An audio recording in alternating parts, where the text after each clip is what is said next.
In nomine Patris et Filii et Spiritus Sancti. Amen. Shalom, Aleichem. Magandang umaga sa ating lahat, saan man panig ng buong mundo. Mga nakikinig at nanonood ngayon, atin naman pakinggan ang mabuting balita ng Panginoon ayon kay San Marcos. Glory to you, Lord Jesus Christ. Noong panahong iyon, may dumating na mga Pariseyo at nakipagtalo kay Jesus. Ibig nilang masilo siya, kaya hiningi nila ang magpakita si Jesus ng isang tanda mula sa langit. Napabuntong hininga ng malalim si Jesus at ang wika, bakit naghahanap ng tanda ang lahing ito? Sinasabi ko sa inyo, hindi sila pagpapakitaan ng anumang tanda. Iniwan niya sila at pagkasakay sa bangka ay tumawid sa ibayo. Ang mabuting balita ng Panginoon. Praise to you, Lord Jesus Christ. Pagnilayan natin bilang mga Romano Katoliko sa mabuting balita, humihingi ang mga Pariseyo ng tanda mula sa langit. Gusto nila ng ebidensya bago sila maniwala. Pero napambuntong hininga si Jesus dahil malinaw, kulang, hindi ang tanda, kundi ang pananampalataya. Madalas ganito rin tayo ngayon. Sinasabi natin, Lord, kung gagaling ako, maniniwala ako, o kung may mangyayaring himala, saka ako susunod. Pero ang tunay na pananampalataya ay nauuna sa tanda. Hindi naghihintay nito. Sa unang pagpasa sa Santiago, pinapaalalahanan tayo na ang pagsubok ay hindi sumpa, kundi daan sa paglalago, at ang pagtiyaga ay humuhubog ng matatag na pananampalataya. Kapag humingi tayo sa Diyos, gawin natin ito ng may buo at hindi nag-aalinlangan puso.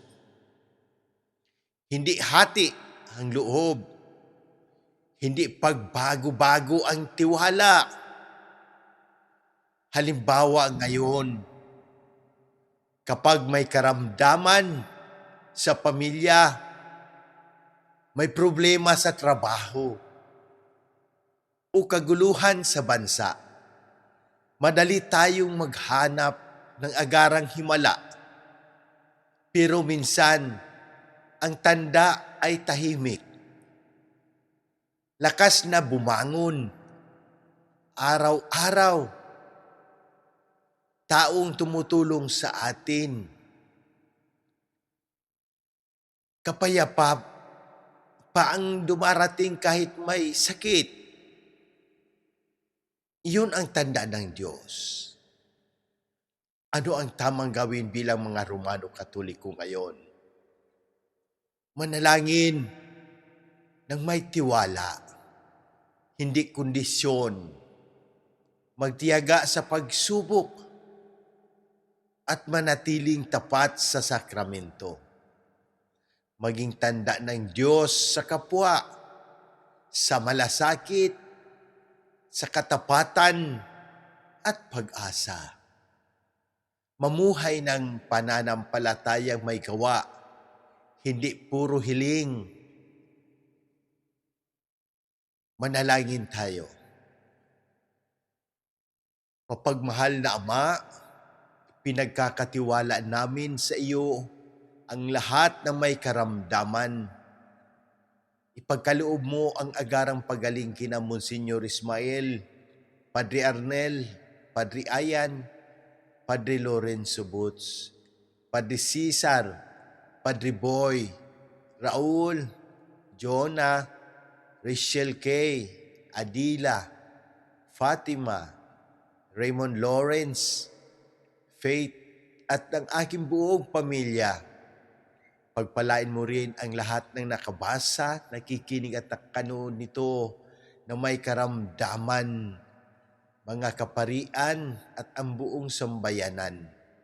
Gabayan mo ang aming mahal na Santo Papa, ang mga obispo, aming kuraparuko, Diocesan Administrador Monsignor Claro Caluya, Sister Sara, Jerry, Erlinda, at ang pamahalaan ng Pilipinas upang mumuno ng may karunungan at malasakit.